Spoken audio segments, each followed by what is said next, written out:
ఈ ఆదివారపు ఉదయం ఆరాధనకు వచ్చిన మీ అందరికీ కూడా యేసుక్రీస్తు నామం పెట్టి వందనాలు. అందరూ కూడా స్తోత్రం చెబుదాం ప్రభుకి.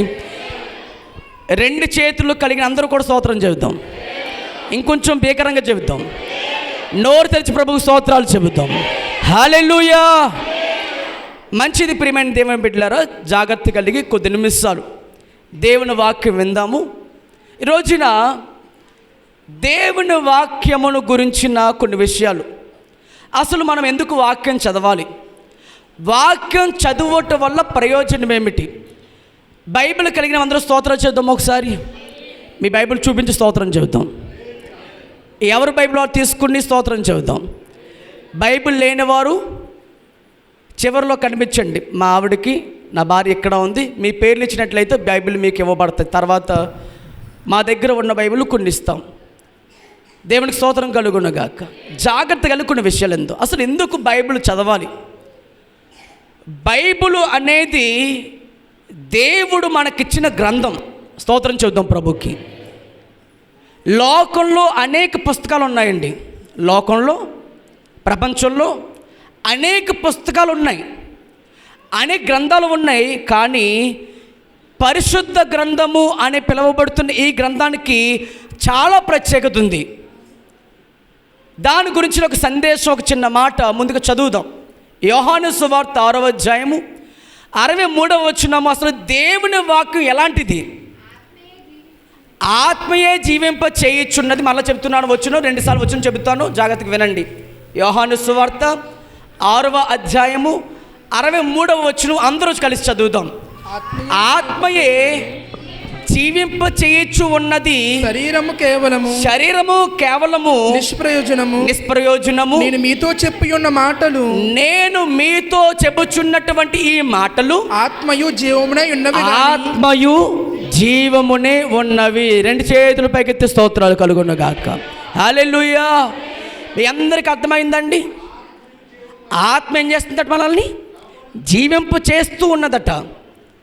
ఈ శరీరము కేవలం ఈ లోకంలో 70 సంవత్సరాలు బ్రతకవచ్చు, 80 సంవత్సరాలు బ్రతకవచ్చు, 40 సంవత్సరాలు బ్రతకవచ్చు. కానీ ఈ శరీరం ఒక రోజు ఏమైపోతుంది? మన్నుకు మన్నుగా భూమిలో పాతిపెట్టబడుతుంది. కానీ ఆత్మ, దేవుడు మనకు ఇచ్చినటువంటి ఆత్మను మరలా ఆయన సంధికి చేర్చుకుంటుంది. హల్లెలూయా.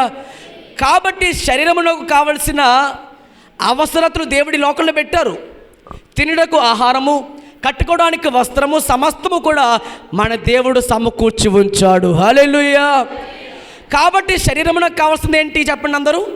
వస్త్రం కావాలి, నీరు కావాలి, గాలి కావాలి, పీల్చుకోవడానికి తినడకు ఆహారం కావాలి. ఇవన్నీ దేవుడిస్తూ ఉన్నారు. మరి ఆత్మ బ్రతకాలంటే ఏం కావాలి? దేవుని వాక్యము ఒక మనిషి యొక్క ఆత్మను బ్రతికింప చేయించు ఉన్నది. హల్లెలూయా, హల్లెలూయా. అందుకని యేసుప్రభువు మత్తయి సువార్త 4వ అధ్యాయంలో మాట చెప్పారు, మనుషుడు రొట్టె వల్ల మాత్రమో కాదు కానీ దేవుని నోట నుండి వచ్చే ప్రతి మాట వల్ల మనుషుడు జీవింప చేయబడుతున్నాడు. హల్లెలూయా. కాబట్టి మనిషి బ్రతకాలంటే ఏం కావాలి చెప్పండి అందరూ? శారీరకంగా బ్రతకాలంటే ఈ లోకంలో ఆహారం కావాలి. కానీ ఆత్మీయంగా బ్రతకాలంటే ఆ వ్యక్తికి దేవుని వాక్యం చాలా అవసరం. ఈరోజు నా ప్రశ్న, పోయిన వారము ఒక మాటతో ముగించుకున్నాం మనం. ఏమిటా మాట? మీరు దేవుని వాక్యం చదువుచున్నారా? నిజం చెప్పండి, అబద్ధం ఆడుకునే దేవుని సన్నిధిలో. పోయిన వారం చెప్పిన కానించి ఉదయం లేచిన వెంటనే నా కాలకృత్యాలు తీసుకున్న తర్వాత, లేదా మొదటి సమయం ప్రార్థన చేసుకుని వాక్యం చదువుతున్నాను అన్నవారు స్తోత్రం చెప్పండి. అబద్ధం ఆడకుండా ప్రార్థన చేసుకుంటున్నాం కానీ వాక్యం చదవట్లేదు. కానీ మరలా దేవుడు అందుకే మనం చేయట్లేదు కాబట్టి మళ్ళీ హెచ్చరిస్తాడు ఆయన. దేవుడికి స్తోత్రం కలుగునగా. మనం చేయట్లేదు కాబట్టి మళ్ళీ దేవుడు ఏం చేస్తుంటారని అదే వాక్యం చూపిస్తారు మనకి. ఒక మాట జాగ్రత్తగా ఆలోచించేద్దాం. ఎందుకు దేవుని వాక్యం చదవాలట అంటే, దేవుని వాక్యం మహాకాశం పడుతూ ఉన్న సమయంలోనట, ఆయన వస్తున్న సమయంలో దేవుని సేవకు నోట్లోంచి వచ్చినటువంటి ప్రతి మాట కూడా మీ లోపల ఆ వాక్కు పనిచేస్తుంది. ఎలాగట? దేవుని వాక్యము ఊపిరి, దేవుని వాక్యము ఆత్మ కలిగినది. హల్లెలూయా. దేవుని వాక్యం ఎన్ని ఉన్నాయి? 2 ఉన్నాయి. ఏంటొకటి ఆత్మ ఉన్నది, ఊపిరి ఉన్నది. ఈ ఆత్మ, ఈ ఊపిరి వాక్యం చదువుచున్న వారిలో, వాక్యం వినుచున్న వారిలో నువ్వు ఏ బాధలు అయితే ఉన్నావో, ఏ కష్టములు అయితే ఉన్నావో, ఏ ఇబ్బందులతో ఇక్కడికి వచ్చి ఉన్నావో, ప్రతి దానికి పరిష్కారం దేవుడు చూపించడానికి ఆయన తన వాక్కును పంపి వారిని బాగు చేసేవాడై ఉన్నాడు. హల్లెలూయా. కీర్తనల గ్రంథము 107వ అధ్యాయము. కీర్తనల గ్రంథము అందరూ తెరవాలి, బైబిల్ కలిగిన అందరూ కూడా. కీర్తనల గ్రంథము 107వ అధ్యాయము 20వ వచనం చదువుదాం. 107వ కీర్తన 20వ వచనం. పంపి ఆయన తన వాక్యమును పంపి వారిని బాగు చేసెను. ఆయన తన వాక్యను పంపి వారిని బాగు చేసెను. ఆయన వారు పడిన గుంటలలో నుండి వారిని విడిపించెను. దేవుడికి మహిమ కలుగును గాక. దేవుని వాక్యము నేను బాగు చేసేది మాత్రమే కాకుండా, దేవుని వాక్యము నువ్వు ఎక్కడైతే పడిపోతున్నావో ఆ గుంటలో నుంచి నిన్ను విడిపించుటకు సమర్థత కలిగింది దేవుని పరిశుద్ధ వాక్యము. దేవునికి మహిమ కలుగునుగాక. హల్లెలూయా, హల్లెలూయా. ఒక్కసారి నాకు ఈ ప్రశ్నకు సమాధానం చెప్పండి. ప్రశ్న ఏమిటంటే, దేవుని వాక్య ప్రకారం జీవించడం కష్టమా సులభమా? ప్రశ్న మరొకసారి, దేవుని వాక్యం వినడం కష్టమా సులభమా? వినడం ఈజీయే. చదవడం కష్టమా ఈజీయా? చదవడం ఈజీయే. కానీ దేవుని వాక్యమునకు తగినట్లుగా మన జీవితము కొనసాగించి అనుసరించడం, అన్వయించుకోవడం కష్టమా సులభమా? చాలా కష్టం. కాదు, ఇట్ ఈజ్ ఇంపాసిబుల్, అసాధ్యం కూడా. అందుకే దేవుడు అన్నారు, నీ సొంత శక్తి చేత కానీ, నీ సొంత బలము చేత కానీ, నీకు నీ చిత్తానుసారంగా వాక్యం చదువుకొని వాక్యంలో జీవించేద్దాం అనుకుంటే జీవించలేవు. మరి ఎలా జీవించగలుగుతావు అంటే, ఆయన నీకు తన ఆత్మను అనుగ్రహించారు. దేవునికి మహిమ కలుగునుగాక. నీలో ఆ ఆత్మ పనిచేస్తే వాక్యం చదవండి, ప్రార్థన చేయండి, పాటలు పాడండి అని చెప్పనవసరం లేదు. నీలో ఉన్న ఆత్మ నిన్ను మెలుకొల్పుతుంటుంది. లే ప్రార్థన చేయి, లే వాక్యం చదువు, లే పాటలు పాడు అని నీలో ఉన్న ఆత్మ ఏం చేస్తుంటుంది? బలపరుస్తుంటుంది. యెహెజ్కేలు గ్రంథము చదువుదాం. యెహెజ్కేలు గ్రంథము 36వ అధ్యాయము 27వ వచనం. యెహెజ్కేలు గ్రంథము 36వ అధ్యాయము 27వ వచనం చదివినప్పుడు, నా ఆత్మను మీ యందు ఉంచి నా కట్టడలను అనుసరించు వారిని గాను నా విధులను గైకొని వారిని గాను మిమ్మును చేసేదను. దేవునికి మహిమ కలుగును గాక. మీకు అర్థమైందండి? ఎప్పుడైనా ఇలా బాధపడ్డారా? వాక్యం చదువుతున్నాం కానీ, వాక్యం వింటున్నాం కానీ, వాక్యమునకు తగినట్టుగా నేను జీవించలేకపోతున్నాను అని ఎన్నోసార్లు ప్రార్థించినప్పుడు పశ్చాత్తాపం పొందిన ఎంతమంది ఉన్నారు? స్తోత్రం చెప్పండి ఒకసారి. ఎప్పుడైనా బాధ వచ్చిందా? ఒక పాపం చేసిన తర్వాత, చూసిన పాపమో, వినిన పాపమో, ఏదో పాపమో, మాట్లాడిన పాపం ఏదో పాపం చేస్తాం, మనం అబద్ధం ఏదో ఒకటి చేస్తాం. చేసిన తర్వాత మనసులో బాధపడిన రోజు ఉన్నా మనకి? లేదా అందరూ చేస్తున్నారు కాబట్టి నేను చేస్తున్నాను, సమాజం ఎలాగ ఉంది కాబట్టి నేను కూడా చేస్తున్నాను, అందరూ అబద్ధం ఆడుతున్నారు నేను అబద్ధం ఆడుతాను, అందరూ పాపం చేస్తున్నారు, బైబిల్ మాత్రం పట్టుకున్నారు కానీ వాక్యంతంగా జీవించట్లేదు కాబట్టి నేను కూడా జీవించను అన్నట్టుగా జీవిస్తున్నామా? చాలాసార్లు ఏం చేస్తుంటారంటే, వాక్యం చదువుతున్నాం, ప్రార్థన చేస్తున్నాం, బాప్తిసం తీసుకున్నాం, మారు మనసులోకి వచ్చాం, రక్షణ విషయంలో ఎదుగుతున్నాం, పరలోకానికి మనం అడుగులు వేస్తూ ఉన్నాం, కానీ వాక్యము తగినట్టుగా జీవించలేకపోతున్నాం ప్రభువాన్ని బాధపడిన వారు ఎంతమంది ఉన్నారు? ఇక్కడ ప్రశ్నిస్తాడు దేవుడు. బాధపడుతున్నారు నిజంగా. ప్రభర సంస్కారం విందులో కూడా ఆయన రొట్టె తీసుకున్నప్పుడు కూడా ఏడుస్తున్నారు కన్నీటితో. నెలకు ఒకసారి మాత్రమే చేయిచా ప్రార్థన చేసుకుని తీసుకుంటున్నట్టుగా ఉంటున్నామా? ప్రతిరోజు ప్రతి క్షణము కూడా నా దేవునికి ఇష్టం కాకుండా జీవిస్తున్నానో, ఒకవేళ నా చూపుల వల్ల, నా తలంపుల వల్ల, నా నడకల వల్ల, నా పడకల వల్ల ఆయనకి ఇష్టం కాకుండా జీవిస్తున్నానేమో అని ఎవరైనా పశ్చాత్తాపంతో నొచ్చుకొని బాధపడుతున్నారా? గమనించండి. నీలో పరిశుద్ధాత్మ దేవుడు ఉంటే నీ లోపల బాధ కలుగుతుంది. ఆ బాధ కలగట్లేదంటే అర్థం ఏంటి? నీలో దేవుని ఆత్మ కోల్పోయాడు. సంసోను ఎన్నో పాపాలు చేస్తున్నాడు, అతని కన్నులు ఏమైపోయినాయి? ఇప్పుడు అంధత్వంలోకి వెళ్ళిపోయినాయి. ఆ తర్వాత కళ్ళు పీకబడ్డాయి. చాలామందికి పాపము గుడ్డితనాన్ని కలుగు చేస్తూ, గుడ్డి మనిషికి ఎలాగైతే గుడ్డివాడుకున్నటువంటి మనిషికి ఏది ఎలా తడువుకుంటూ ఉంటాడో, పాపములో జీవిస్తున్న మనిషి కూడా తడువుకుంటూ జీవిస్తూ ఉంటాడు. ఈలోపు ఎన్నో నష్టాలు జరుగుతూ ఉంటాయి. ఒక మాట చెప్తే వినండి, ఎవరము కూడా పవిత్రం కాము. మనంతటా మనం పవిత్రంగా జీవించలేం. మనంతటా మనం పరలోకం చేరబడలేం. దానికి ఒక మార్గదర్శకుడు ఉన్నారు, అది దేవుని పరిశుద్ధ వాక్యము. దేవునికి మహిమ కలుగునుగాక. నేను దానివల్ల జీవించలేకపోతున్నాను ప్రభువా అంటే అర్థం ఏంటి చెప్పనా? నీలో వాక్యం లేదు కాబట్టి. నీ ఎదుట నేను పాపము చేయకున్నట్టు నా హృదయంలో నీ వాక్యమును ఉంచుకున్నాను. నీలో వాక్యం ఉందనుకోండి, నీ పాపం చేయలేవు. హల్లెలూయా. నీలో వాక్యము లేకపోతేనే పాపం చేస్తావు. అందుకనే వాక్యమునకు తగినట్టుగా జీవించాలి ప్రభువా, జీవించలేకపోతున్నాను కన్నీటితో, వేదనతో, భారముతో ఏడుస్తున్న ప్రతి సహోదరుడికి నేను చెబుతున్న మాట ఏమిటంటే, యెహెజ్కేలు గ్రంథకర్త రాసిన మాట 36వ అధ్యాయము 27వ వచనం ఏమన్నాడు అక్కడ? ఆయన మరొకసారి చదవండి. నా ఆత్మను మీ యందు ఉంచండి, మీలో ఉంచి నేను నా కట్టడలను అనుసరించేవారు, నేను మీకు చెబుతున్న నా కట్టడలను అనుసరించే వారిగా, నా విధులను గైకొన్న వారుగా మిమ్మల్ని చేసేదని నేనే మిమ్మల్ని చేస్తాను. దేవునికి మహిమ కలుగునుగాక. ఎవరము కూడా ఆయన ఆజ్ఞకు తగినట్టుగా జీవించలేము. కాబట్టి నేను నా ఆత్మ మీకు ఏం చేస్తాను? మీలో ఉంచి నేను మిమ్మల్ని ఇలా జీవించాలి అని మీకు నేను ఒక మార్గదర్శకంగా ఉండడానికి మీ కొరకు నేను నా ఆదరణకర్తను, పరిశుద్ధాత్మ దేవుని మీకు వరముగా ఇచ్చాను. హల్లెలూయా.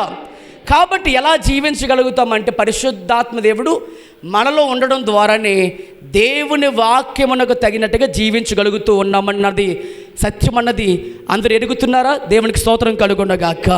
హల్లెలూయా, హల్లెలూయా. ఒక విషయం మీరు అందరూ కూడా ఆలోచించండి ప్రియమైన దేవుని బిడ్డలారా. ఎంతమందికి దేవుని వాక్యం అంటే ఇష్టం చెప్పండి ఒకసారి. దేవుని వాక్యం వినడం అంటే ఎంతమందికి ఇష్టం? దేవుని వాక్యం చదవడం అంటే ఎంతమందికి ఇష్టం? దేవుని వాక్యం ప్రేమించేవారు ఎంతమందికి ఇష్టం? ఒక విషయం చెప్తా వినండి. ఒక సహోదరుడు అమెరికాలో జాబ్ చేస్తున్నాడు. అమెరికాలో జాబ్ చేస్తున్నటువంటి ఆ సహోదరుడు ఇండియాలో ఉన్నటువంటి తన తల్లిదండ్రులకు ఒక ఉత్తరం రాశాడట. ఆ ఉత్తరం రాసినటువంటి ఆ ఇంగ్లీష్ కానివ్వండి లేదా తెలుగు కానివ్వండి, తల్లిదండ్రులకు అర్థం కాదు. ఎవరికి అర్థం కాదు? ఎందుకని? పాపం వారు చదువుకోలేదు, కానీ వారు కష్టపడి చెమటోర్చి తన బిడ్డని కష్టపడి చదివించారు. ఆ బిడ్డ ఎక్కడ జాబ్ చేస్తున్నాడు? ఇప్పుడు అమెరికాలో జాబ్ చేస్తున్నాడు. అయితే ఒక రోజున ఉత్తరం రాశాడు. చాలా సంవత్సరాలకు ఒక ఉత్తరం రాశాడు. ఆ ఉత్తరము వచ్చింది కొన్ని రోజులకి ఎవరికి? ఇండియాలో ఉన్నటువంటి తల్లిదండ్రులకు వచ్చింది. ఎప్పుడైతే పోస్ట్ ఉత్తరం వచ్చిందో, ఉత్తరం తీసుకుని చదువుదాం అనుకుంటే ఇవికి ఏం లేదు, పాపం చదవలేదు. ఆవిడ వెంటనే ఏం చేశారంటే పరుగున పక్కింటోళ్ళకి, అమ్మా కొంచెం వాక్యం అదే కొంచెం ఈ దీంట్లో ఉత్తరంలో ఏమైతే ఉందో నా కుమారుడు రాస్తాడు, ఎక్కడో అమెరికాలో ఉన్నాడు, ఉత్తరం రాస్తాడు, కొంచెం చదివి వినిపిస్తావు అన్నారు. చదువు రాదు కాబట్టి పక్కవారు సహాయం కోరుకున్నారు. వారు చదివి వినిపించగానే ప్రతి మాట కూడా శ్రద్ధగా విని, ఎలా విన్నారట? శ్రద్ధగా విన్నారు. ఎవరు పాపం? వాళ్ళు చదువు రాకపోయినప్పటికీ కూడా తన కుమారుడు ఏం రాశాడో అని శ్రద్ధగా చదువుతూ వింటూ ఆ మాట ప్రతి మాట పట్టుకుంటాడట. తల్లిదండ్రులు ఎత్తు పట్టుకుని ఆనందంతో సంతోషంతో, ఇదిగో ఈ వారం మా అబ్బాయి వస్తాడు, ఇక్కడికి ప్రయాణం చేయబోతున్నాడట. మా అబ్బాయి చాలా అందంగా అయిపోయాడట. ఇప్పుడు అక్కడికి వెళ్ళిన తర్వాత చక్కని వస్తావుతున్నాడు, ఫొటోస్ పెట్టాడు, చక్కని ఉత్తరం రాశాడు, నాకు మా ఆవిడికి బట్టలు కొన్నాడట, వస్తూ ఏ తెస్తున్నాడట. ఇవన్నీ చూసిన వెంటనే తల్లిదండ్రులకు ఆనందం చూసి అక్కడున్న అందరూ కూడా సంతోషపడ్డారు. ఒక విషయం చెప్పనా? ఇంతకీ ఉత్తరం చదవడం వరకు వచ్చా? ఉత్తరం చదవడానికి వారికి చదవలేదు, కానీ ఉత్తరం రాసినటువంటి కొడుకు అంటే చాలా ఇష్టం. ఆ కొడుకు ఏం రాస్తాడో, ఆ కొడుకు మనసులో ఏముందో, కష్టంతో రాశాడా లేకపోతే దేని విషయంలో నాకు ఈ ఉత్తరం రాస్తాడని చెప్పి చాలా ఆనందంతో ఆ ఉత్తరం తీసుకొని ఒక్కొక్కరు చదివించుకుని మొత్తం మీద ఆ ఉత్తరం చదివి ఆనందపడ్డారు. ఒక విషయం చెప్పిన, ఉత్తరము గొప్పదా, ఉత్తరం వెనుక రాసిన వాడు గొప్పవాడా? వీరు ప్రేమించిన ఉత్తరాన్ని కాదు, ఉత్తరం వెనుక ఉన్న మనిషిని ప్రేమించాడు. దేవునికి స్తోత్రం కలుగుండగాక. ఈ రోజున మీరు అనుకోవచ్చు, నాకు చదువు రాదండి, మరి నేను ఎలా చదువుతాను వాక్యం? నాకు బైబిల్ లేకపోవడం గల కారణం ఏంటి? చదవలేను కాబట్టి. పోనీ బైబిల్ మోసుకెళ్తున్నారండి, అమ్మా నీకు చదవచ్చు మా అమ్మగారు అంటే నాకు చదువు రాదు, మరి ఎందుకు? అదో ధైర్యం నాకు. దేవునికి స్తోత్రం. ఈరోజు చదివచ్చిన వారు ఏం చేస్తున్నారు? బైబిల్ పట్టుకోవట్లే, సెల్ ఫోన్ పట్టుకుంటున్నారు. ఈరోజు ఒక విషయం గమనించండి, చదువు రాకపోయినా పర్లేదు, ఆ ఉత్తరం రాసిన వ్యక్తిపై ఇష్టంతో ఏం చేస్తున్నావు నువ్వు? వారి దగ్గరికి వీరి దగ్గరికి వెళ్ళి అలాగే చదివించుకుంటున్నాము. ఈ ఉత్తరం వెనక ఒకరు ఉన్నారు. ఏ ఉత్తరం అది? పరిశుద్ధ గ్రంథం వెనక ఒకరు ఉన్నారు. ఎవరైనా? ఆ ఆత్మ, ఆ ఊపిరి, ఆ జీవాన్ని ఊదిన ఒక దేవుడు ఉన్నారు. ఆయన మనం ఆరాధిస్తున్న యేసు ప్రభు వారు. గట్టిగా చప్పలు కొట్టి ప్రభువుని స్తుతించుకుందాం. హల్లెలూయా. ఆ దేవుని వాక్యం చదవడానికి మీకు ఎంత నొప్పి వచ్చేస్తుంది? మరి ఇప్పుడు చదువు రాకపోయినా పర్లేదు, నో ప్రాబ్లం. మీకు ఉండాల్సింది ఏంటంటే ఆసక్తి ఉండాలి. మీ కొడుకు బాగా చదువుకున్నాడా? చదివించు నాన్న. ఇక్కడ చూడు, ఏదో చదువు నాకు వినిపించి అనగానే వారు చదువుచుండగా వారు సరిగ్గా రాదుపోండి, గుణుంచుకుని ప్రభువగు యెహోవా సెలవిచ్చు అలా చదువుతున్నారు అనుకోండి, అలా విననుకోండి. ఈరోజు ఇంకా టెక్నాలజీ బాగా పెరిగిపోయింది. సెల్ ఫోన్లో ఉచిత బైబిల్ వచ్చేసింది. ఇలా ఆన్ చేయగా బట్టను రికార్డింగ్ వచ్చేస్తుంది. వారే మాట్లాడతారు, మేము వింటే సరిపోతుంది. మనం ఏం చేస్తుంటామంటే ఏవేవి వింటూ ఉంటాం. ఆలూసులు, ఏళ్ళోసులు, వాళ్ళు చెప్పిన మాటలు, వీళ్ళు చెప్పిన మాటలు, వాళ్ళు ఏం చెప్తున్నారు నీకు వినటానికి ఎంతో ఆసక్తి వచ్చేస్తుంది, కానీ వాక్యం చదవడానికి రావట్లే. ఈరోజు మన దేవుడిని ప్రశ్నిస్తున్న ప్రశ్న ఏంటంటే, వాక్యం చదవడానికి మీ మనస్సును తెరవండి. మత్తయి సువార్త 5వ అధ్యాయం 1వ వచనం చదువుదాం ఒకసారి. మత్తయి సువార్త 5వ అధ్యాయం 1వ వచనం.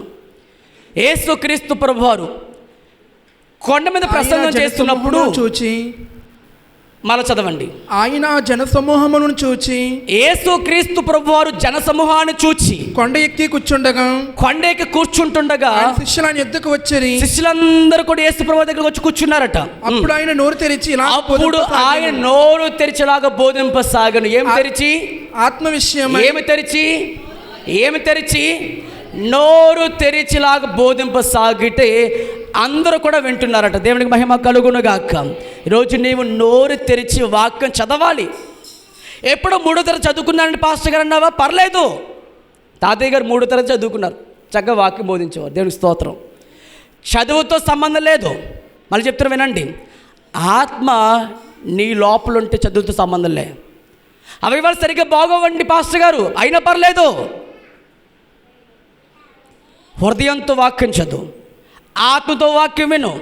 కొన్నిసార్లు వాక్యం చదువుతున్నప్పుడు లేదా వాక్యం వింటున్నప్పుడు సంఘంలో కానీ సహవాసంలో కానివ్వండి, మన మనస్సు స్వీకరించలేదు వాక్యం.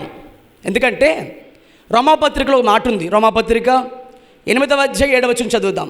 రోమాపత్రిక 8వ అధ్యాయము 7వ వచనం. ఎలయనగా శరీరానుసారమైన మనస్సు ఒకటి ఉందట, దేవునికి విరోధమైనది. ఆ మనస్సు ఎలాంటిదంటే దేవుని వాక్యానికి విరుద్ధం.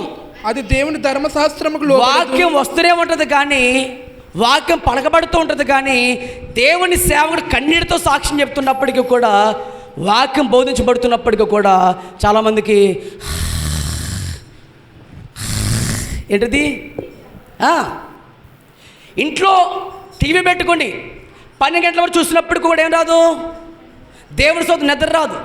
ఉదయం అంతా పని చేసుకుంటాం, సాయంకాలం కాళ్ళు మీద కాలేసుకొని కురుకురు ప్యాకెట్ తింటా, టీవీ చూస్తూ 12 అయిపోతుంటుంది, 1 గంట అయిపోతుంటుంది, ఏం తెలియదు, టైం తెలియదు. దేవునికి స్తోత్రం. అదే వాక్యం చదవాలనుకోండి, లేదా వాక్యం చదివించాలనుకోండి, లేదా వాక్యం కొరకు ప్రార్థన చేయాలనుకోండి, లేదా ప్రార్థన చేద్దాం అనుకున్నాం, లేదా మందిరంకి వెళ్దాం అనుకున్నాం, అప్పుడు ఏమొస్తుంది చెప్పండి? ఇంట్లో రాని నిద్ర, ఇంట్లో రాని కాళ్ళు నొప్పులు, ఇంట్లో రాని తలనొప్పి ఎక్కడొచ్చేస్తుంది? మందిరానికి వచ్చిన తర్వాత వస్తుంది. ఎందుకు చెప్పండి? శరీరానుసారమైన మనస్సు దేవుని వాక్యమునకు విరుద్ధము. ఎంత మాత్రము కూడా లోబడదట వాక్యానికి. ఏది? నీ శరీరం లోబడదు. అందుకనే నువ్వు శరీరంతో బలం పొందకూడదు. నీ శరీరం ఎంత బలపడుతుందో ఆహారం చేత, నీ వాక్యము కూడా ప్రతిరోజు చదువుచుంటే ఏమవుతుంది? నీ మనస్సంతా కూడా నీ ఆత్మ బలపడుతుంటుంది. ఇక నిద్ర రాదు నీకు. దేవునికి స్తోత్రం, హల్లెలూయా. ఒకవేళ నిద్రమో ఏమనంటే ఏ శ్రమలో పోగొట్టబడును గాక. గట్టిగా స్తోత్రం చేద్దామా? నిద్రపోతున్న స్తోత్రం చేద్దామా? అయ్యో, నిద్రపోతున్న వారు కాదు, నిద్రపోతున్న వారు స్తోత్రం చేద్దాం. దేవునికి స్తోత్రం. మంచిగా అలర్ట్గా ఉన్నారు. దేవునికి మహిమ కలుగునగాక, హల్లెలూయా. కాబట్టి మీరందరూ కూడా ఇక్కడ వినిచున్న అందరూ కూడా శరీరంతో వినట్లేదు అనుకుంటున్నాను నేను. వినుచున్న అందరూ కూడా ఆత్మతో వినాలి. ఎందుకంటే పరలోకం వెళ్ళేది శరీరాలు కాదు, ఆత్మ చేరుతుంది. అందుకని అన్నాడు దేవుడు, శరీరమునకును ఆత్మకును, ఆత్మకు శరీరమునకును ఎల్లప్పుడూ ఏంటది? అది ఆపోజిట్. ప్రార్థన చేయమని చెప్పుద్ది ఆత్మ. ప్రార్థన ఎందుకులే పాస్టర్ గారు చెప్తారు కానండి, మా కాళ్ళు మాడికేం తెలుసు. ఆయన అయితే వేసుకుని పడుకుంటాడు కాసేపు, పని చేసుకుంటాడు కాసేపు. అలా కాకుండా దేవుడికి తెలుసు కదా, ఆత్మ సిద్ధమే కానీ శరీరం బలహీనం. ఆ ఒక్క వచనం చాలండి. దేవునికి స్తోత్రం. ఆ ఒక్క వచనం పట్టుకుని ఇక నేను ప్రార్థన చేసుకోలేను ప్రభువా, నీకు తెలుసు కదా నా బలహీనత, ఆమేన్. కొంతమంది ఉంటారు మంచం మీద నిద్రపడిపోతూ వాళ్ళు నిద్రపోయి ప్రార్థన చేస్తారు. మంచం ప్రార్థన చేసుకునే వారు ఉన్నారు. ఒక మాట చెబుతావానండి, నువ్వు మోకరించి ప్రార్థన చేస్తావా? దానియేలు వలె, గెత్సేమనే తోటలో యేసు ప్రభువారి వలె, దావీదు వలె మోకరించి ప్రార్థన చేస్తావా? యేసు ప్రభువారు కొన్ని సార్లు నిలబడి కూడా ప్రార్థన చేస్తారు, కూర్చుండి కూడా ప్రార్థన చేస్తారు. ఆయన రొట్టెలెత్తు ప్రార్థన చేస్తున్న ఎలా చేస్తారంటే కూర్చుండి ప్రార్థన చేస్తారు. నువ్వు ఎలా ప్రార్థన చేస్తావు అనేది ప్రాముఖ్యం కాదు, కానీ నీ మనస్సు మాత్రము, నీ ఆత్మ మాత్రము ప్రభుతో కనెక్ట్ అవుతేనే నీ ప్రార్థనకు వాల్యూ ఉంటుంది. దేవునికి స్తోత్రం కలుగుండగాక, హల్లెలూయా. నువ్వు బలహీనతలో ఉన్నావు, మోకరించడం నిజమే, అది చూస్తాడు దేవుడు. కానీ నీ మనస్సాక్షి, నీ మనస్సు ఉంది చూసావా, అది చాలా ప్రాముఖ్యం దేవునికి. అది మాత్రం దేవుడు ఇష్టపడతాడండి. కాబట్టి నువ్వు ఎలాంటి బలహీనతలో ఉన్నా కానీ ఒక మాట ప్రార్థన చేయి. ఏమంటే, నన్ను బలపరచువానిది నేను సమస్తము చేయగలుగుతాను అని నువ్వు మోకరించి ప్రార్థన చేసినప్పుడు ప్రభు ఆత్మను అడిగితే దేవుడు నేను దీవిస్తాడు. దేవునికి స్తోత్రం కలుగుండగాక. ఇప్పుడు మన పాయింట్ ఏంటంటే, వాక్యములో నేను ఎలా జీవిస్తే నేను దేవుల్లో బలపడతాను, వాక్యం ఎందుకంత అవసరం? ఒక చిన్న మాట చెప్తాను, వినండి జాగ్రత్తగా. పరిశుద్ధ లేఖనంలో దేవుని వాక్యము చొప్పున ఎవరైతే ప్రవర్తిస్తారో వారిని బట్టి దేవుడు అన్నాడు, వారు బుద్ధిమంతులు, వారు జ్ఞానులు అని దేవుడు కితాబిచ్చారు. లేదంటే వాక్యం చదువుతున్నాను కానీ, వింటున్నాను కానీ వాక్య ప్రకారంగా జీవించలేకపోతున్నాను అన్నారా? దేవుడు వారిని బట్టి అన్నారు, వారిని అలాంటి వారు బుద్ధిహీనులు, అలాంటి వారు అజ్ఞానులు అని దేవుడు సెలవిచ్చారు. దేవుని వాక్యము మత్తయి సువార్త 5, 6, 7 అధ్యాయులు అని చెప్పి చివరి మాటలో ఏమని ముగించాడు అంటే ఆయన ఒక చిన్న ఉపమానం చెప్పారు. దేవుని వాక్యం విని వాడు చెప్పిన ప్రతివాడును బండ మీద ఇల్లు కట్టుకున్నంత బుద్ధిమంతుని పోలిన వాడే ఉన్నాడు అని చెప్పారు. దేవుని వాక్యం విన్నాడట, వాక్యం చెప్పిన ప్రవర్తించిన వాడు ఎలా ఉన్నాడట? ఇసుక మీద ఇల్లు కట్టుకున్న బుద్ధిహీనుడు పోలిన ఉన్నాడని చెప్పాడు. మీకు అర్థమైందా? ఈరోజున మనం కూడా ఒక మాట గుర్తుపెట్టుకుందాం. దేవుని వాక్యం విన్నానండి, ప్రార్థిస్తున్నానండి, చదువుతున్నానని అనేవారు చాలామంది ఉన్నారు. దేవుని వాక్యం 10 సార్లు కళ్ళకద్దుకునేవారు ఉన్నారు, ముద్దు పెట్టుకునేవారు ఉన్నారు. చిన్నపిల్లి బైబిల్ దాటేస్తే తిట్టేసి కొట్టేసి బైబిల్ బాగా జాగ్రత్తగా భద్రం దాచుకునేవారు ఉన్నారు. ఆదివారంకి ఒకసారి ఎటది దుమ్ము దులిపి ఏం చేసి మాసిపోయిన బట్టలు దుమ్ము దులిపి వేసుకున్నట్టు ఏం చేస్తాం బైబిల్ కొన్నిసార్లు ఆదివారం మాత్రమే దుమ్ము దులిపి జాగ్రత్తగా బైబిల్లో ఒక్క వచనం కూడా నలగకుండా ఆ చదవం కదా. దేవునికి స్తోత్రం. కొడుక్కున్నాం, అట్టే భద్రంగా దాచిపెట్టుకున్నాం. ఆవిడ పాస్టర్ గారు అడుగుతారు, అమ్మా ఒక రోజట ఒక ఇంటికి గృహదర్శనానికి పాస్టర్ గారు వెళ్ళారు. ప్రార్థన చేసి గృహదర్శనానికి వెళ్తున్నారు. ప్రతి గృహాన్ని దర్శిస్తున్నారు ఆయన. ఆ గృహదర్శనంలో గృహాన్ని దర్శిస్తూ అక్కడ ఆ పాస్టర్ గారు ఎంతో ప్రేమించిన సహోదరి చక్కగా ఒక వెండి పాత్రలో టీ కప్పులో టీ వేసుకొచ్చింది ఆమె. దేవుని స్తోత్రం. ఏ కప్పులో?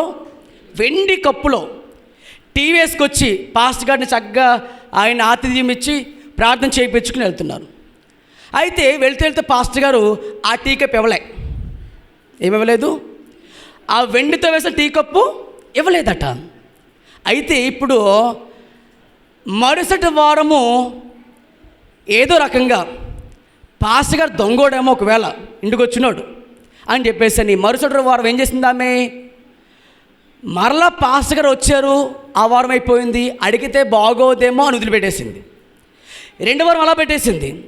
3వ వారం ఏం జరిగిందంటే పాస్టర్ గారి దగ్గర తెగించేసి అడిగేసింది. ఇప్పుడు ఏమండి పాస్టర్ గారండి, ఒక 3 వారాల క్రితం మా ఇంటికి వచ్చారు మీరు.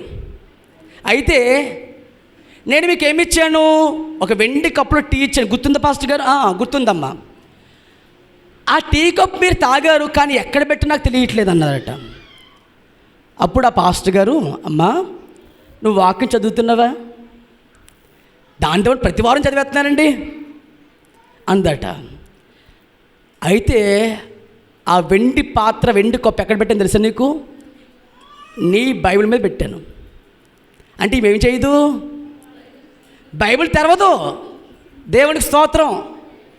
కొంతమంది సహోదరులు ఎలా ఉంటారు, ఎప్పుడైతే నువ్వు వాక్యం చదువుకున్నానండి, వాక్యం ఈ బైబిల్ ఎంత పెట్టి కొనుక్కున్నావు? 300 250 పెట్టుకుని ఇంట్లో పెట్టుకుంటే వస్తుందా?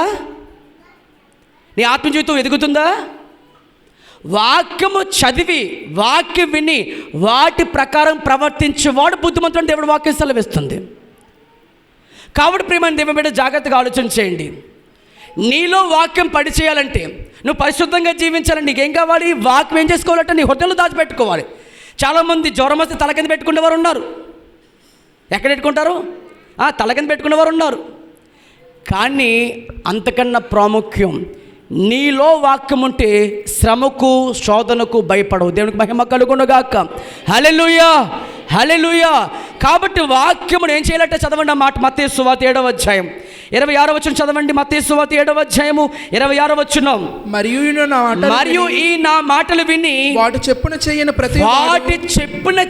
ప్రతివాడు కూడా మీద తన ఇల్లు కట్టుకుని నా బుద్ధిహీన పోలి ఉండును. ప్రతివాడు ఇసుక మీద తన ఇల్లు కట్టుకుని బుద్ధిహీన పోలి వాడు ఉంటాడట. దేవునికి స్తోత్రం కలుగునుగాక. అంటే వాక్యం విన్నాడు కానీ దాని ప్రకారంగా చేయడు. వారెవడట? బుద్ధిహీనుడు. వారెవరట? అజ్ఞానులు. మీకు ఈ మాట చదివితే ఒక మాట నాకు గుర్తొస్తున్న మాట చెప్తే వినండి. యేసు క్రీస్తు ప్రభువారు జన్మించిన విశేష ఆ శుభదినము మొట్టమొదటికి ఎవరికి తెలిసింది చెప్పండి? మీరు దేవదూతలు అన్నీ పక్కన పెట్టండి. ఎవరికి తెలిసి మొట్టమొదటి మాట? గొర్రెలు కాపరి దేవుడు తెలియపరిచే దూతల ద్వారా. ఇంకా చెప్పండి, ఆ తర్వాత ఎవరికి తెలిసింది? మొదటిగా జ్ఞానులే యేసు క్రీస్తు ప్రభువారు ఎక్కడో ఒక చోట పుడుతున్నారని చెప్పని ఆ నక్షత్రం వెంబడించుకుంటూ వచ్చారట. వచ్చారు లేదా? వచ్చారు. అయితే బెత్లెహేముకు వెళ్ళవలసిన వారు ఎక్కడికి వచ్చేసారు? ఇప్పుడు యెరూషలేముకు వచ్చి ఆగారు. అక్కడ ఆగితే ఆ యెరూషలేములో ఒక రాజు ఉన్నాడు, యూదుల రాజు ఉన్నాడు. అక్కడ ఒక ప్రశ్న అడుగుతున్నారు. ఏమని జ్ఞానులు? అయ్యా మేము చాలా దూరం నుంచి వచ్చాము కదా, యూదుల రాజుగా పుట్టినవాడు ఎక్కడా అని అడిగారు వారు. అందుకు ఆయన చెప్పిన జవాబుకి ఆ యూదుల రాజు పిలుస్తున్నాడు ఇప్పుడు హేరోదు రాజు. ఏమని? శాస్త్రులను ప్రధాన యాజకులను పిలువనంపించి ఒక మాట అడుగుతున్నాడు. ఏమని? చదవండి. మత్తయి సువార్త 2వ అధ్యాయం. మత్తయి సువార్త 2వ అధ్యాయం. అందరూ కూడా తెరిచి వాక్యం చదువుదాం. మత్తయి సువార్త 2వ అధ్యాయము. మత్తయి సువార్త 2వ అధ్యాయం 3వ వచనం చదువుదాం. హేరోదు రాజు ఈ సంగతి విన్నప్పుడు, ఏ సంగతి విన్నప్పుడు? యూదుల రాజుగా పుట్టినటువంటి యేసుక్రీస్తు ప్రభువు ఎక్కడా అని అడిగిన సందర్భంలో అందరూ కలవరపడ్డారు. ఎవరెవరు కలవరపడ్డారు? రాజుగా ఏలుబడి చేస్తున్న ఆ రోజుల్లో హేరోదు కలవరపడ్డాడు, ప్రధాన యాజకులు శాస్త్రులు కూడా కలవరపడి 4వ వచనంలో కాబట్టి రాజు ప్రధాన యాజకులను ప్రజల నుండి శాస్త్రులను ప్రజల్లో ఉన్న శాస్త్రులను అందరిని సమకూర్చి క్రీస్తు ఎక్కడ పుట్టునని వారిని అడిగెను. అందుకు వారు 5వ వచనం అందుకు వారు యూదయ బెత్లెహేములోనే పుడుతున్నారైనా ఎలయనగా యూదా దేశపు బెత్లెహేమా. మీకా గ్రంథము 5వ అధ్యాయం 2వ వచనం చూపించిన మాటను ఇక్కడ వారు ప్రస్తావిస్తూ ఎవరు వీళ్ళు? శాస్త్రులు. అందరూ చెప్పండి మాట. శాస్త్రులు, ప్రధాన యాజకులు యేసయ్య ఎక్కడ పుడతారో తెలుసు వారికి. ఎందుకు అర్థమైందా? ఎక్కడ పుడతారో తెలుసు. ఎవరికన్నా ముందు ధర్మశాస్త్రం ఎరిగిన వారు, ధర్మశాస్త్రం బోధించేవారు, వారికి తెలుసు. ఏం తెలుసు? యేసయ్య బెత్లెహేములో పుడతారు తెలిసి వెళ్ళకి. కానీ ఏం చేయరు వెళ్ళు? వాక్యం ఎంత ఇష్టం వీళ్ళకి, కానీ వాక్యమైన యేసయ్యని తెలియదు వాళ్ళకి. ఎంత ఎరిగిన వారికి జ్ఞానం ఉంది. జ్ఞానం ఉప్పొంగపోతే ఏమొస్తుందట? గర్వం వస్తుందట. నాకు అన్నీ తెలుసు, నాకెవరు బోధ చేయని అవసరం లేదు,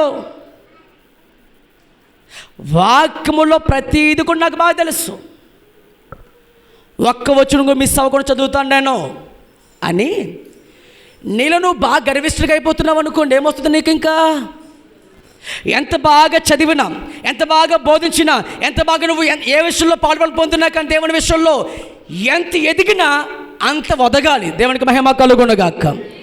ఇక్కడ ఏం జరిగింది? వాక్యం ఎరిగిన వీరట యేసయ్య ఎక్కడ పుడతారో తెలిసిన వీరు హేరోదు పిలవగానే క్రీస్తు ఎక్కడ పుడతారా కానీ యూదయ బెత్లెహేములోనే ఇదిగో అయ్యా మీకా గ్రంథము 5వ అధ్యాయము 2వ వచనం అని చెప్పలేదు. కంఠాపదంగా చూపించేశారు వాళ్ళు. కంఠాపదంగా చెప్పారు వాళ్ళు. ఎక్కడ పుడతారంటే ఎక్కడ పుడతారు ఇదిగో అని కంఠాపదంగా చెప్పగానే చదవండి 5వ వచనం. యూదయ దేశ బెత్లెహేమా, నువ్వు యూదా ప్రధానులలో ఎంత మాత్రమును అల్పమైన దానము కావు. ఇశ్రాయేలును నా ప్రజలను పరిపాలించి అధిపతి నీలో నుండి వచ్చును అని వ్రాయబడిన ప్రవక్త ద్వారా వ్రాయబడి ఉన్నదని అనిది. అంతటి హేరోదు ఆ జ్ఞానులను రహస్యముగా పిలిపించి ఆ నక్షత్రం కనబడిన కాలము ఎక్కడికి వెళుతున్నారో ఆ మార్గమును ఒక విషయం గమనించండి. ఈ శాస్త్రులే, ఈ ప్రధాన యాజకులే ఆ నక్షత్రం ఎప్పుడైతే అక్కడ ఆగిన చోట ఆగుతూ వెళుతున్న సమయంలో ఆ దారి తప్ప వచ్చిన వీరికి దారి చూపించింది ఎవరు? ఇప్పుడు చెప్పండి. అందరూ శాస్త్రులే, పరిసయ్యులే, ప్రధాన యాజకులే. అన్నీ తెలిసి మీరు ఏం చేశారు? ఇప్పుడు సరైన మార్గం ఎక్కడికి వెళ్తున్నారో ఆ మార్గం రూట్ చూపించారు. స్తోత్రం చేద్దాం ప్రభుకి. ఒక విషయం చెప్పనా, మనం కూడా వాక్యం బాగా ప్రవేశిస్తున్నాం, బాగా చదువుతున్నాం, పరలోకానికి రాకడికి ఎత్తబడడానికి సిద్ధపడుతూ ఉన్నాం. కానీ చెబుతున్న నీవు సిద్ధపడిపోతే ఎలా మరి? మీకు అర్థమైందా? చెబుతున్న నేనైనా, వింటున్న మీరైనా, వాక్యం ప్రజలు చదువుతున్న అందరూ కూడా ఏ రోజు ఏ సమయమున ప్రభువు రాకడ రాబోతుందో, ప్రభువు రాకడ దగ్గర పడుతున్న సమయంలో సిద్ధంగా ఉన్నావా? సిద్ధముగా లేకుండా సిద్ధపడండి. సిద్ధముగా లేకుండా మిమ్మల్ని సిద్ధపరిచితే అది ఎలా కుదురుతుంది? దేవుడు యాజకులతో అన్నాడు, నీవు సిద్ధపడము, నీతో కూడా ఉన్నవాడు సిద్ధపరచుము, వారందరికి నువ్వు కావలుగా ఉండుము. హల్లెలూయా. అందుకని బైబిల్లో మాట ఉంది. లూకాసువార్త 12వ అధ్యాయం 47వ వచనం చదువుదాం. లూకాసువార్త 12వ అధ్యాయము 47వ వచనం. ఈ శాస్త్రుల పరిస్థితులు ఎలాంటి వారంటే, ప్రధాన యాజకులు ఎలాంటి వారంటే, తన యజమాని చిత్తం ఎరిగి ఉండియు, తన యజమానుడైన యేసు ప్రభువారి చిత్తం ఎరిగి ఉండియు, సిద్ధపడక అతని చిత్తము చెప్పున, అతని ఇష్టం చెప్పున, అతని చిత్తము చెప్పున జరిగింపగా ఉన్న దాసునికి అనేకమైన దెబ్బలు తగులును. అనేక దెబ్బలు తగిలితే చాలండి. ఒక విషయం చెప్పమంటారా? నాకు శ్రమలు ఎక్కువైనాయి అన్నవారు చేతులు చూపించండి. నాకు నేను నా జీవితంలో ఎక్కువ శ్రమలు అనుభవిస్తున్నాను అన్నవారు, మీరు దేవుని సమ్ముఖంలో ఉన్నారు, దేవుని ఎదుట ఉన్నారని గమనించుకుని ఒకసారి చేతులు పైకి చూపించండి. No problem. మీ శ్రమలో ఉన్నారు లేదా? ఇబ్బందులు ఉన్నారు లేదా? ఇక్కట్లో ఉన్నారు లేదా? ఉన్నాం. ఉన్న మనకి లోకంలో లేని వారి కంటే ఎక్కువ మనకి దెబ్బలు ఎక్కువ తగ్గుతున్నవారు సోదరం చెప్పండి ఒకసారి. లోకంలో అనేకులు దేవునికి ఇష్టం కాకుండా దేవునికి వ్యతిరేకంగా బ్రతుకుతున్నవారు బాగున్నారయ్యా, నాకెందుకు ఇన్ని శ్రమలు అన్నవారు స్తోత్రం చెప్పండి ఒకసారి. ఉన్నాయి కదా? దానికి సమాధానం ఏంటంటే, నీకు వాక్యం తెలిసినప్పటికీ, నీవన్నీ ఎరిగినప్పటికీ సిద్ధపడట్లేదు కనుక నీకు దెబ్బలు ఎక్కువ పడుతున్నాయి. ఎందుకని? నీవు ఆయన దృష్టిలో ఉన్నావు కాబట్టి, నీవు ఆయన చేతిలో ఉన్నావు కాబట్టి, నీవే కావాలని ఆయన చేయి విడిచిపెట్టేస్తున్నావు కాబట్టి నీకు నాకు దెబ్బలు ఎక్కువ తగులుతున్నాయి. ఎందుకంటే లోకల వరకు ఏం లేదు, సిద్ధపడలేదు. నీవన్నీ ఎరిగి సిద్ధపడలేకపోతున్నావు. మొదట రాకలేదు చేశారు తప్ప వాళ్ళు. శాస్త్రులు, ప్రధాన యాజకులు ఆయన ఎక్కడ పడుతున్న విషయం తెలియదో తెలిసే వాళ్ళకి తెలిసినప్పటికీ కూడా వారు ఎందుకు చూడగలడం ఇష్టపడలేదు. వారు వాక్యాన్ని ప్రేమిస్తున్నారు కానీ వాక్యమైన దేవుని తృణీకరించారు కాబట్టి దేవుడు చాలాసార్లు బాధపడేమన్నా చెప్పిన, మార్గదర్శకులైన అందులారా, మార్గదర్శకులైన అవివేకులారా, మార్గదర్శకులైన ఓ గుడ్డివారా.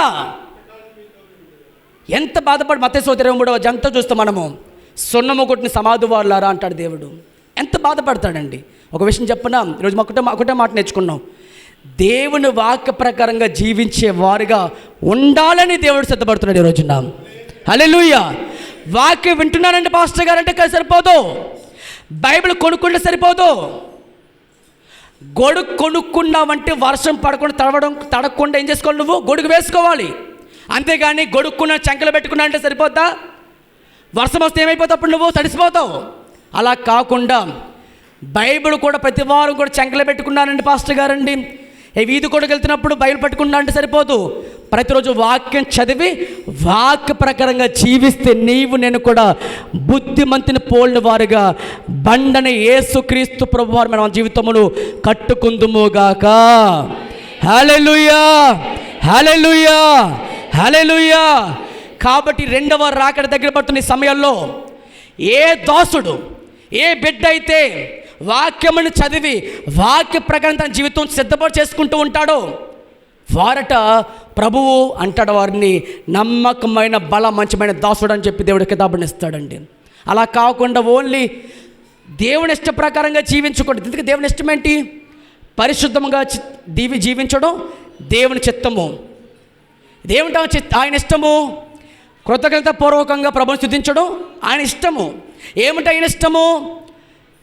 ప్రభుని పిలిచి ప్రతివాడు నావాడు కాదు కానీ నా చిత్తము చొప్పు నడిచేవాడు ప్రతి ఒక్కరు కూడా పరలోక రాజ్యంలో ప్రవేశిస్తారు. అది ఆయన ఇష్టము.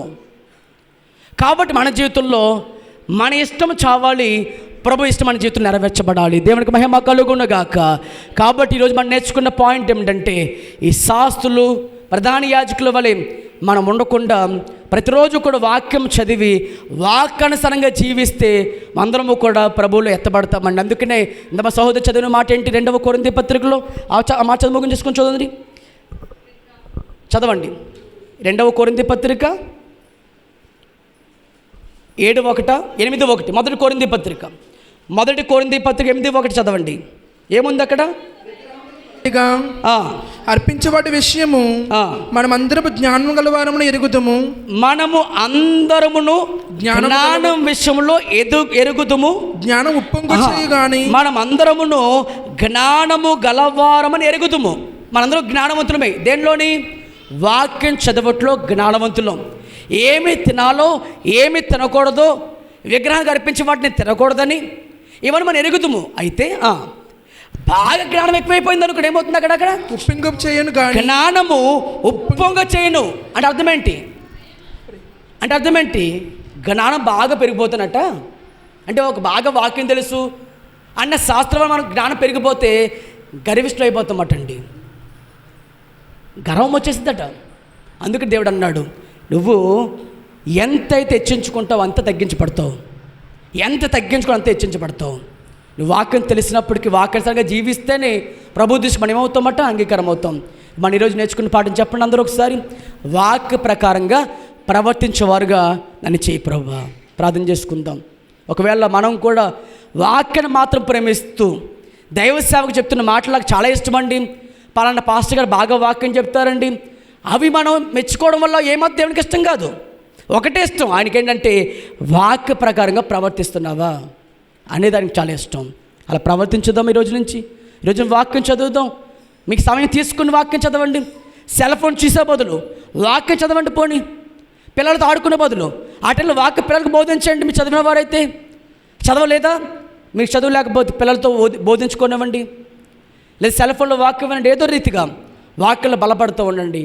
అది మీ ఆత్మకు మీ శరీరానికి కూడా చాలా బలం. ప్రార్థన చేసుకుందాం. దేవుడి చిన్న కొద్ది మాటలు కూడా మన వినికిల్లో దేవుడు నూరంతలుగా ఫలింపు చేయనట్టుగా ప్రార్థన చేసుకుందాం. హల్లెలూయా.